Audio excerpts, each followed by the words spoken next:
কিন্তু মিডিয়া আমরা যেই প্রত্যাশা আমাদের ছিল, যদিও আমিও দায়িত্বে ছিলাম, সেই অনুযায়ী কিন্তু মিডিয়ার সংস্কার হয়নি এবং মিডিয়া এখনও নিয়ন্ত্রিত আমি মনে করি। মিডিয়া ডিজিএফআই আগে যেভাবে মিডিয়া নিয়ন্ত্রণ করত, বিভিন্ন নিউজ প্রকাশ করত, এখনও সেই চর্চা রয়েছে। রাজনৈতিক দলের নিয়ন্ত্রণ রয়েছে, বিভিন্ন কর্পোরেট প্রতিষ্ঠানের নিয়ন্ত্রণ রয়েছে। আমি যেই সময়টুকু দায়িত্ব পেয়েছিলাম, আমি আমার পক্ষ থেকে গণমাধ্যম সংস্কার কমিশন করেছিলাম।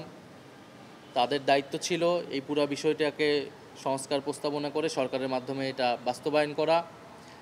আমরা মিনিস্ট্রি থেকে যে মামলাগুলো হয়েছিল সাংবাদিকদের বিরুদ্ধে, যাদের বিরুদ্ধে অভিযোগ ছিল, একটি কমিটি করা হয়েছিল যারা মামলাগুলো নিয়ে পর্যালোচনা করবে, আইন মন্ত্রণালয়ে সুপারিশ করবে। তারা সেই সুপারিশও করেছিল।